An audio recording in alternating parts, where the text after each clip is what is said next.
빌립보서 말씀은 에베소서 그리고 골로새서 또 빌레몬서와 함께 바울의 옥중서신이라고 부릅니다. 그 이유는 바울이 옥에 갇혀 있으면서 보낸 편지이기 때문에 그렇습니다. 성경 안에는 율법서도 있고 역사서도 있고 예언서도 있고 여러 장르가 있는데 빌립보서는 서신서에 속하는 편지이기 때문에 우리가 이 빌립보서 말씀을 읽을 때에도 이 편지를 보낸 사람이, 즉 바울이 무엇 때문에 이 편지를 발송했고 또 무슨 마음으로 보냈는지 등등을 다 생각하면서 읽어야 합니다.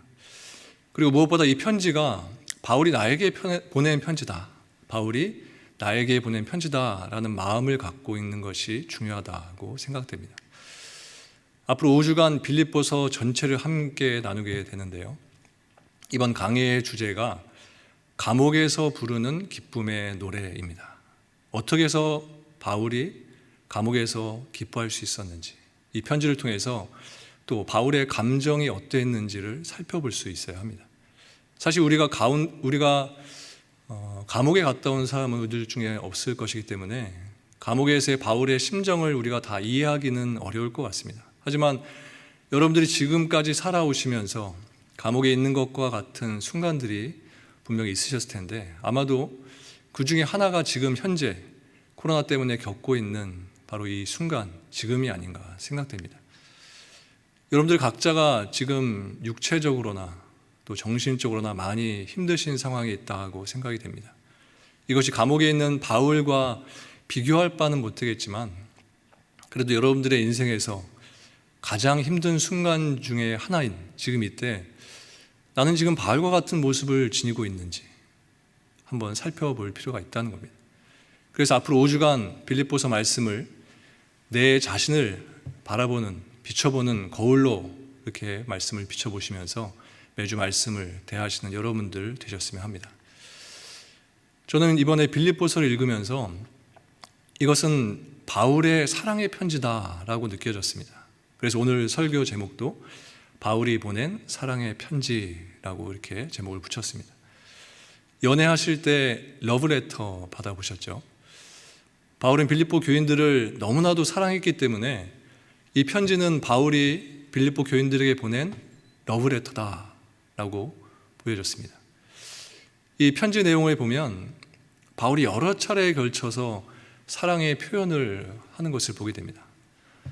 그래서 제가 볼 때 아마도 바울은 로맨틱한 사람이 아니었나 생각이 됩니다.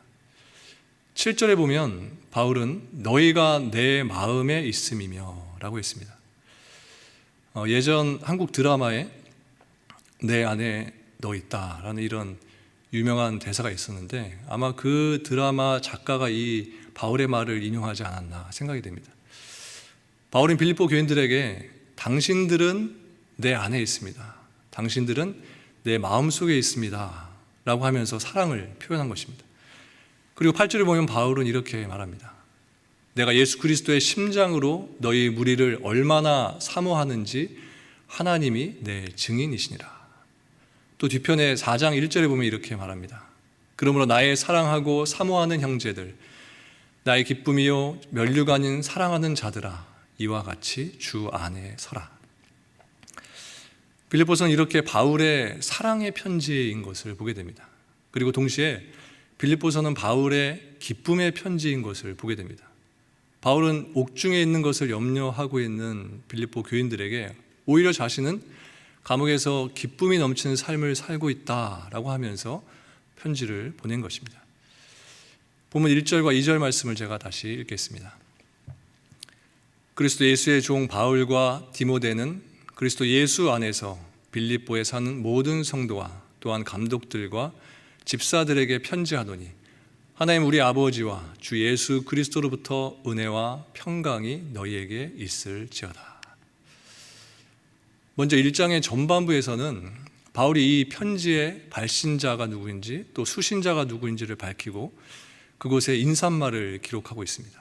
이처럼 발신자가 수신자에게 인사를 하면서 편지를 시작하는 것은 당시 서신의 일반적인 형식이었다라고 할 수 있는데 바울의 서신서에도 모두 이 형식을 보이는 것을 알게 됩니다. 그런데 여기서 우리가 주목할 부분이 있습니다.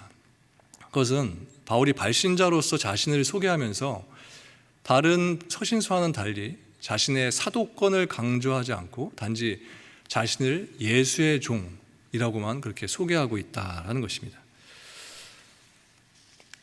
바울은 자신이 쓴 서신서에서 자신을 종으로 소개한 것은 로마서와 디도서 그리고 오늘 본문인 빌립보서 뿐입니다.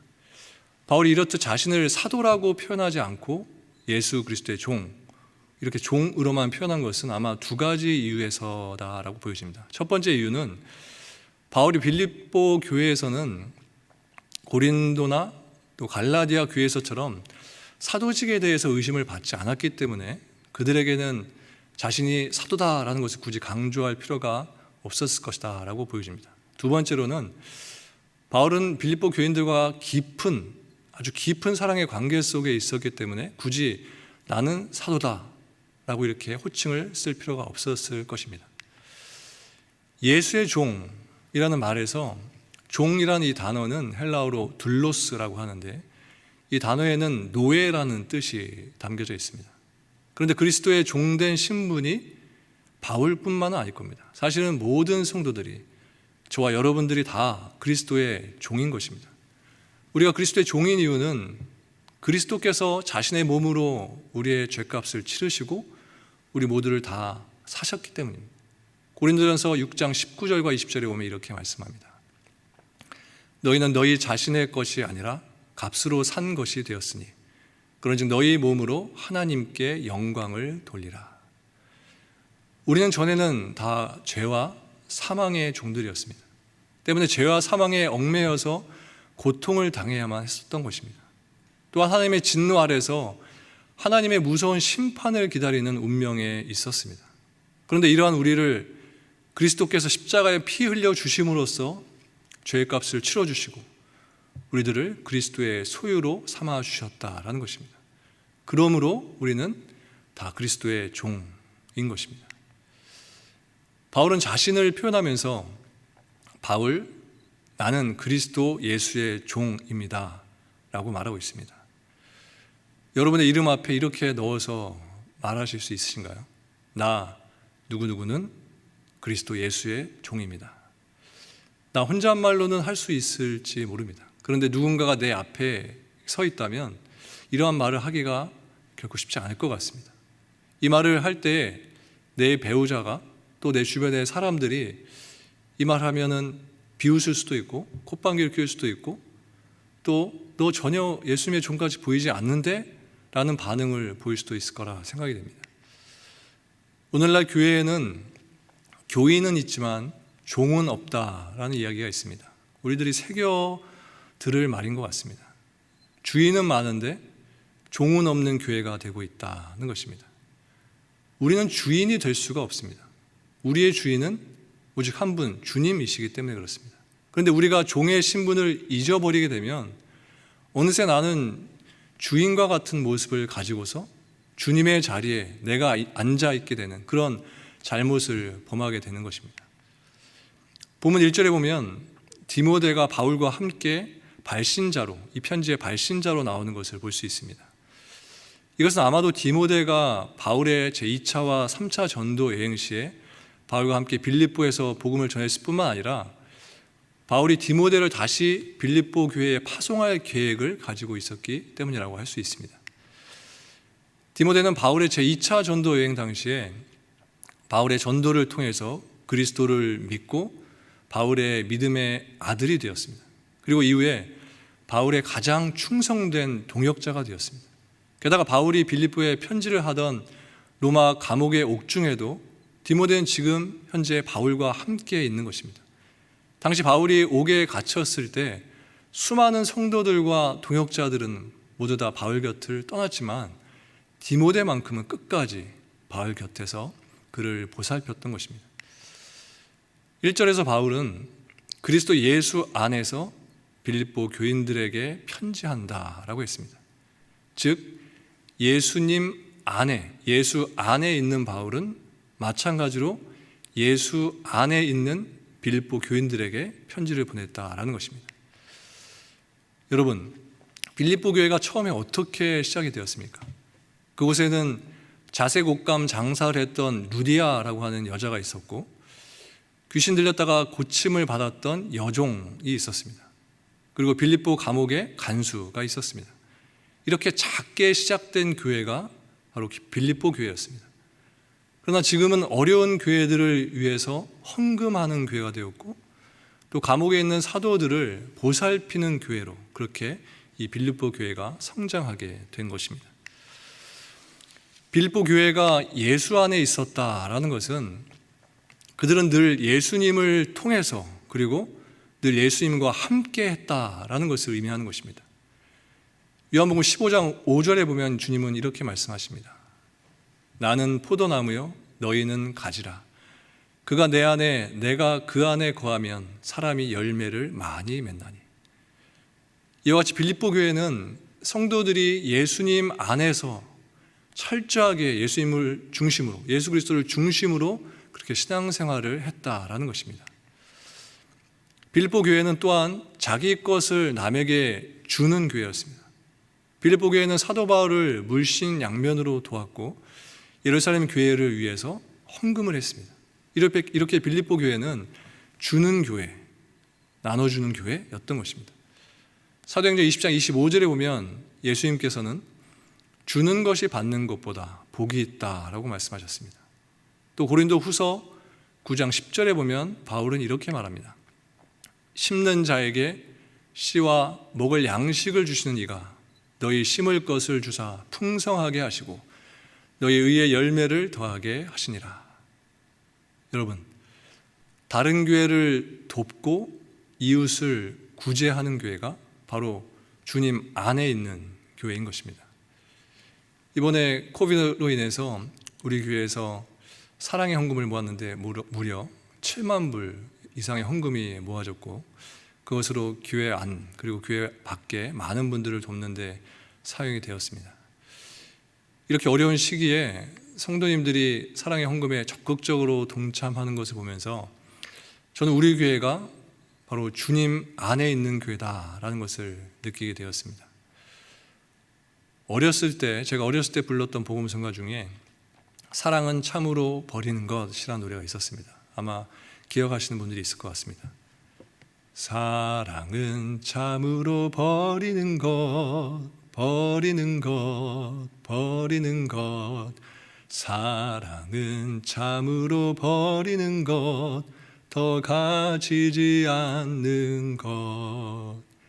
이상하다 동전 한 입 움켜 잡으면 없어지고 쓰고 빌려주면 풍성해져 땅 위에 가득하네. 2절 가사는 이렇게 됩니다. 사랑은 참으로 베푸는 것, 베푸는 것, 베푸는 것. 사랑은 참으로 베푸는 것, 더 가지지 않는 것. 우리 교회가 주님 안에 있는 교회로서 앞으로도 많은 이들에게 베풀면서 그들을 돕는 교회가 되었으면 좋겠습니다. 다음으로 본문 3절에서 11절에는 바울이 빌립보 교인들로 인해서 얻게 된 감사가 무엇인지 또 기쁨이 무엇인지에 대해서 말하고 있습니다. 그리고 그들을 위해서 바울이 중보기도한 내용이 그곳에 기록되어 있습니다. 먼저 3절과 4절 말씀을 보겠습니다. 내가 너희를 생각할 때마다 나의 하나님께 감사하며 간구할 때마다 너희 무리를 위하여 기쁨으로 항상 간구함은. 여기 보면 바울은 자신이 빌립보 교회를 위해서 늘 간구하고 있다라고 말하고 있습니다. 즉 바울은 비록 자신이 지금 로마 감옥에 갇혀 있지만 그럼에도 불구하고 마음으로 늘 빌립보 교회를 생각하면서 그들을 위해서 기도하고 있다라는 것입니다. 바울은 3절에 보면 먼저 너희를 생각할 때마다 하나님께 감사하며 간구한다라고 했습니다. 생각은 곧 관심입니다.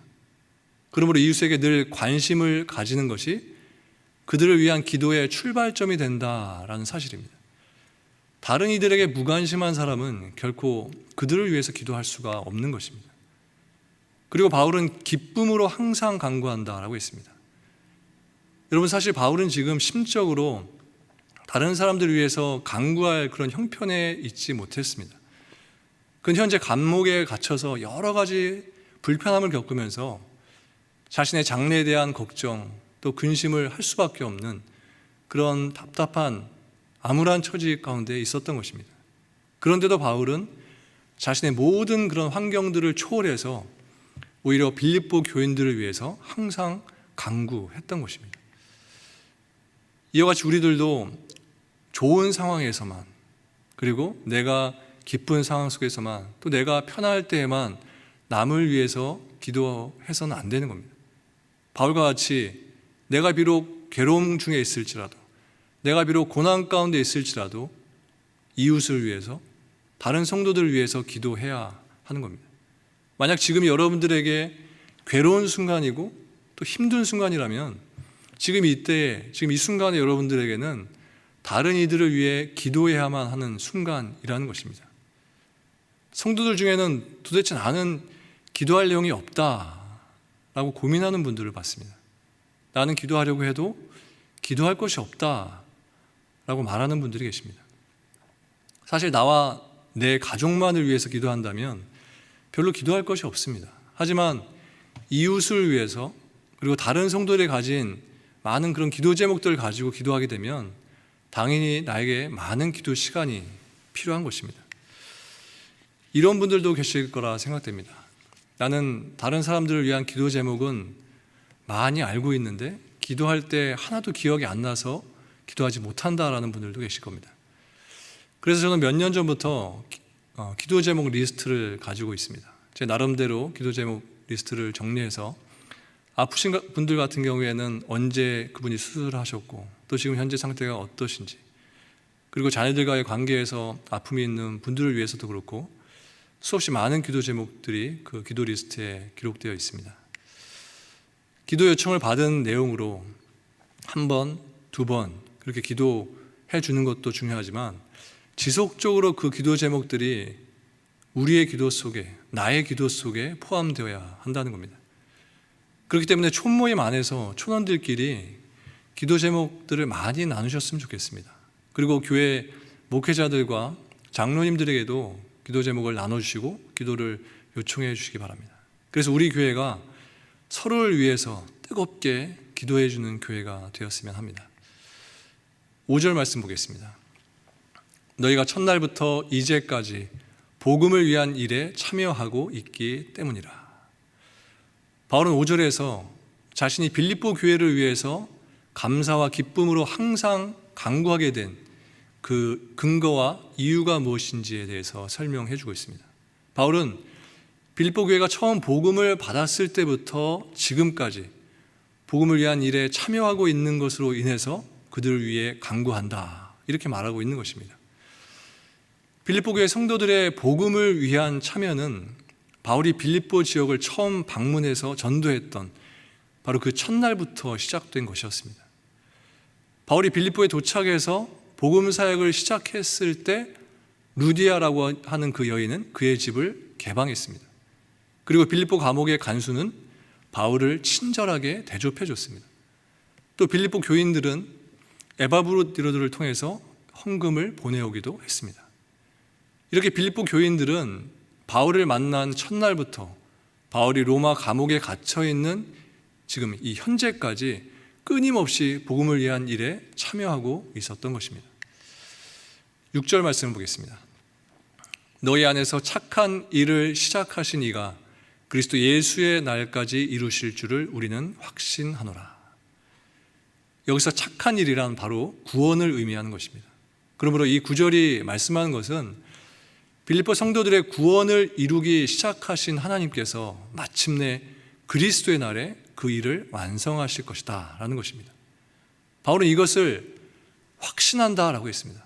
그런데 바울은 나는 확신한다 라고 말하지 않고 우리는 확신한다 라고 말하는 것을 보게 됩니다. 여기서 우리란 바울과 디모데뿐만이 아니라 바울의 모든 동역자들을 말하는 것입니다.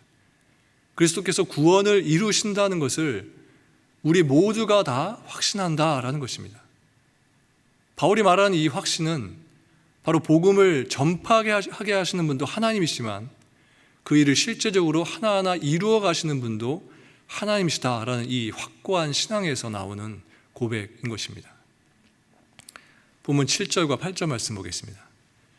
내가 너희 무리를 위하여 이와 같이 생각하는 것이 마땅하니 이는 너희가 내 마음에 있음이며 나의 매임과 복음을 변명함과 확정함에 너희가 다 나와 함께 은혜에 참여한 자가 됨이라. 내가 예수 그리스도의 심장으로 너희 무리를 얼마나 사모하는지 하나님이 내 증인이시니라.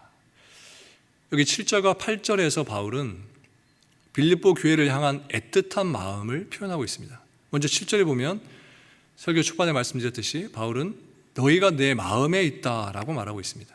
그리고 이어서 8절에서는 내가 예수 그리스도의 심장으로 너희 무리를 어떻게 사모하는지 하나님이 내 증인이시니라 라고 말씀합니다. 여기 예수 그리스도의 심장으로 라는 말은 예수님께서 사람들을 사랑하셨던 그 마음을 의미하는 것입니다. 바울이 이처럼 예수님의 마음으로 빌립보 교인들을 사랑할 수 있었던 것, 이것은 바울이 갈라디아서 2장 20절에서 고백하고 있는 것처럼 바울 안에 자신이 아닌 바로 예수 그리스도께서 사시고 계셨기 때문인 것입니다. 신학자 라이트풋이라는 분은 이러한 말을 했습니다. 바울의 맥박은 그리스도의 맥박과 함께 뛰고 그의 심장은 그리스도의 심장과 함께 고동친다. 주님과 호흡을 맞추고 또 주님과 속도를 맞춘다라는 것은 우리 크리스찬들에게 있어서 아주 중요한 부분인 것 같습니다. 늘 우리가 주님의 품에 안겨서 주님의 맥박 소리를 들으면서 주님의 그 속도에 맞추고 주님의 마음에 우리가 맞추어서 산다면 우리들 또한 주님의 마음으로서 사랑을 실천하는 삶을 살 수 있게 되는 것입니다. 본문 9절에서 11절까지의 말씀 제가 읽겠습니다. 내가 기도하노라 너희 사랑을 지식과 모든 총명으로 점점 더 풍성하게 하사 너희로 지극히 선한 것을 분별하며 또 진실하여 허물 없이 그리스도의 날까지 이르고 예수 그리스도로 말미암아 의의 열매가 가득하여 하나님의 영광과 찬송이 되기를 원하노라. 이 말씀은 빌립보 교회 성도들을 위해서 기도한 바울의 중보기도 내용입니다. 그 중에서도 9절 말씀은 빌립보 교회의 사랑이 더 풍성해지길 위해서 바울이 기도한 내용입니다. 여러분, 교회는 무엇보다도 그리스도의 사랑이 풍성한 교회가 되어야 합니다. 마태복음 24장 12절에 보면 주님께서 이렇게 말씀하십니다. 불법이 성함으로 많은 사람의 사랑이 식어지리라. 여러분, 이 예고대로 지금 이 세상에는 점점 사랑이 식어지고 있는 것을 느끼게 됩니다. 이러한 때 우리 성도들은 무엇보다도 교회 안에 사랑이 더욱 풍성해지기를 위해서 기도해야 하는 겁니다. 사랑은 교회의 생명이라고 말할 수 있습니다. 사랑을 잃은 교회는 교회의 본질을 잃은 교회인 것입니다. 그렇기 때문에 주님께서는 사랑을 잃어버린 에베소 교회를 향해서 교회의 촛대를 옮겨버리겠다라고 경고하셨던 것입니다. 그렇다면 사랑이 풍성한 교회가 되기 위해서 어떻게 해야 할까요? 바울은 9절에 보면 지식이 풍성해지기를 위해서 기도하는 것을 보게 됩니다. 이 지식은 당연히 물론 하나님에 대한 지식을 가리키는 것입니다. 그 다음으로 바울은 총명해지기를 위해서 기도했습니다. 여기서 총명이란 지혜를 가리키는 것입니다. 그래서 바울은 사랑에는 지혜가 있어야 한다. 즉 사랑에는 바로 분별력이 더해져야 한다라는 이것을 강조하는 것입니다.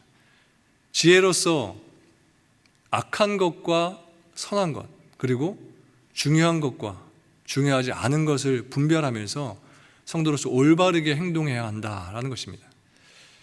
그리고 10절에 보면 이렇게 말합니다.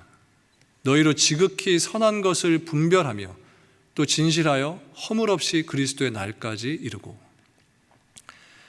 여기서 바울은 빌립보 교인들이 진실하기를 바란다라고 했는데 여기 이 진실하다라는 말에는 원어에 태양빛으로 시험하다라는 의미가 이 말 속에 담겨져 있습니다.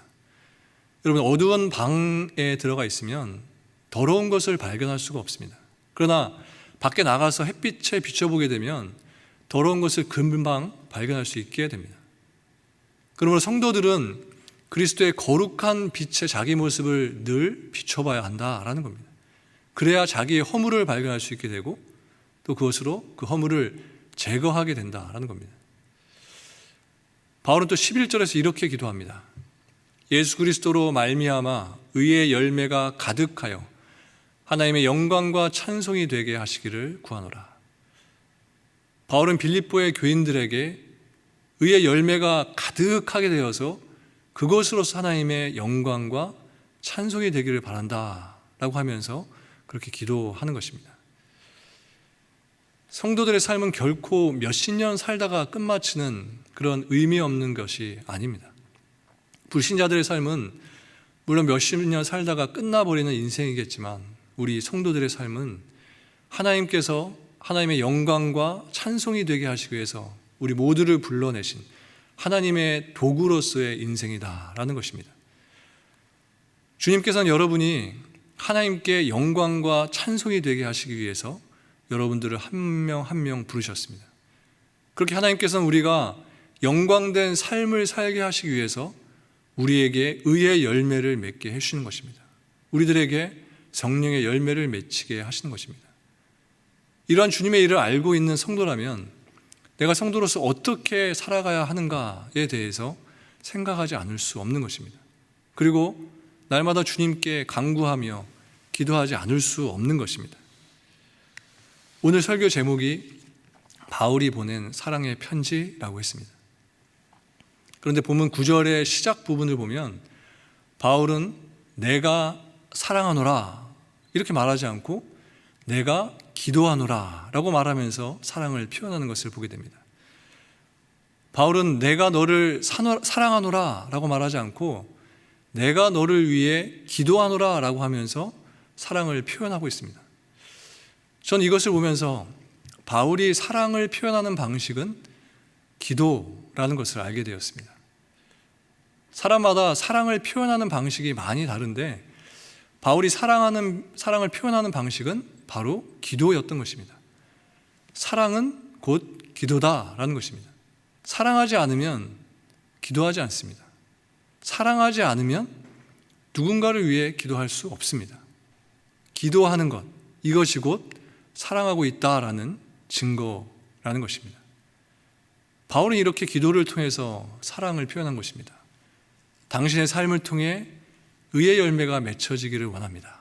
당신의 삶을 통해 하나님께 영광과 찬송이 되기를 원합니다. 이렇게 바울은 사랑의 노래를 부르면서 그 가사를 종이에 적어서 사랑의 편지를 빌립보 교인들에게 보낸 것입니다. 오늘 본문인 빌립보서 1장 1절에서 11절까지의 말씀을 통해서 우리의 삶에 이 말씀을 적용시키기 위한 여러 가지 것들이 있을 수 있다라고 생각됩니다. 바울이 감옥에 있었지만 그 가운데서도 그가 기뻐하는 삶을 산 것처럼 우리도 기쁨과 감사를 잃지 말자라는 그런 적용의 말씀일 수도 있고, 바울과 같이 남을 위해 기도하면서 그들의 삶이 하나님께 영광이 되도록 나 또한 기도하는 삶을 살자라는 그런 적용의 말씀이 될 수도 있습니다.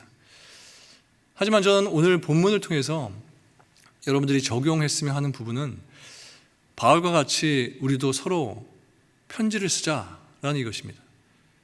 그냥 세상에서 주고받는 그런 편지가 아니라 바울이 보낸 것과 같은 그 안에 사랑이 담기고 기쁨이 담긴 편지를 주고받자라는 것입니다. 여러분 가장 최근에 쓴 편지가 언제였는지 기억나시나요? 아마 기억이 안 날 정도로 아주 오래되셨을 거라 생각이 됩니다. 요즘은 바로 전화하면 되고 이메일 보내면 되고 또 카톡 보내면 되기 때문에 편지 쓸 일이 거의 없어진 것 같습니다. 바울이 보낸 편지, 이 편지에는 바울이 직접 손으로 적은 글자 하나하나가 아주 정성껏 적혀 있었을 겁니다. 그리고 바울은 편지를 쓰면서 빌립보 교인들을 아주 사랑했던 바울이었기 때문에 그들을 그리워하는 마음으로 눈물을 흘리면서 한자 한자 그 편지를 써 나갔을 겁니다. 또 그 바울의 편지를 읽는 빌립보 교인들의 마음은 어땠을까요? 바울의 편지 내용 한 글자 한 글자를 읽으면서 큰 위로를 받았을 겁니다. 또 편지에는 바울의 눈물 자국을 보면서 그들 또한 눈물을 펑펑 흘리게 되었을 겁니다. 요즘 우리가 편지를 쓰지 않게 되면서 서로 간의 사랑이 전해지지 않고 또 위로가 전해지지 않고 있다는 것을 느끼게 됩니다.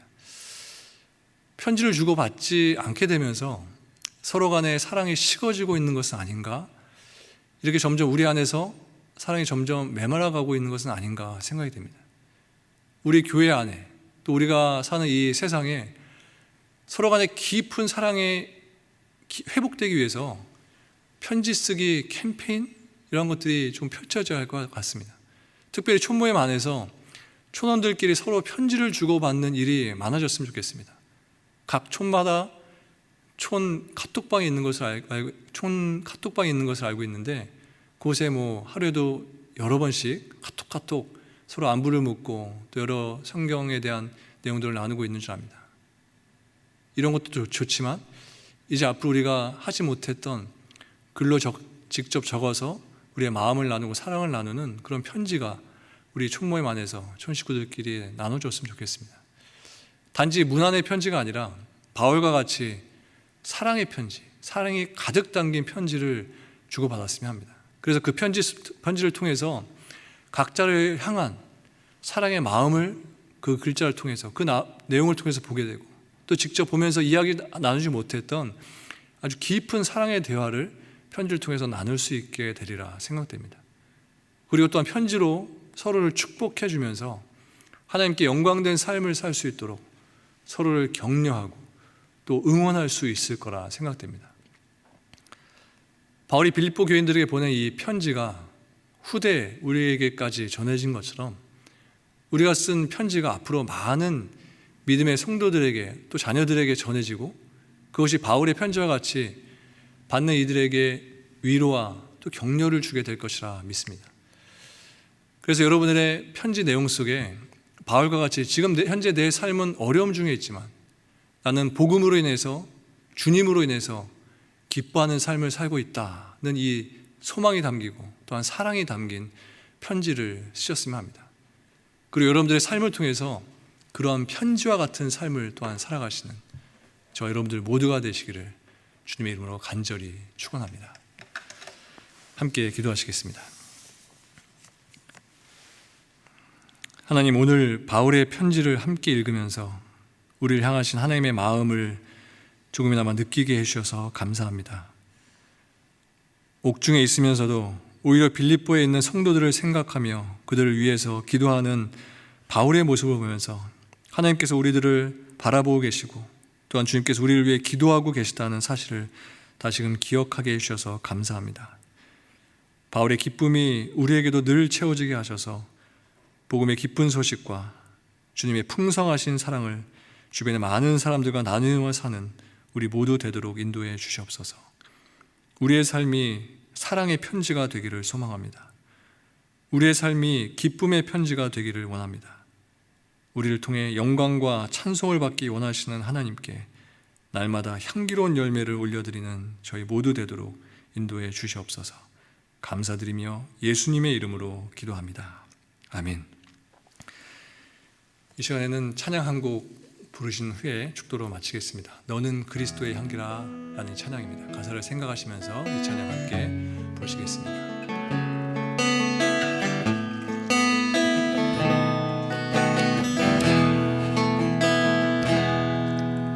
너는 그리스도의 향기라 너는 그리스도의 편지라 하나님 앞에서 그리스도의 향기니 너를 통해 생명이 흘러가리 너를 통해 생명이 흘러가리 너는 그리스도의 향기라 너는 그리스도의 향기라 너는 그리스도의 편지라 하나님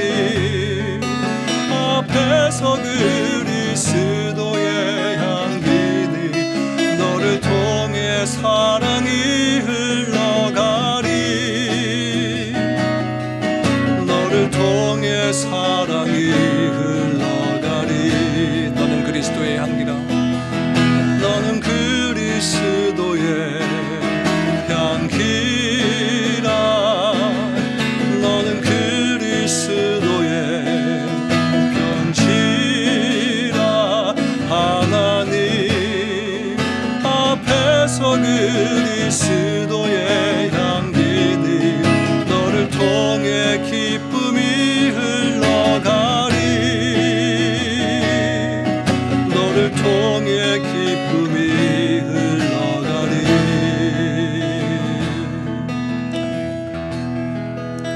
기도하시겠습니다.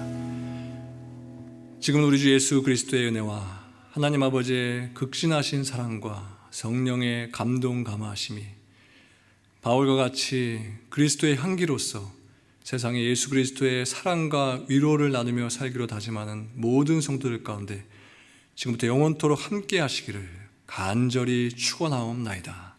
아멘.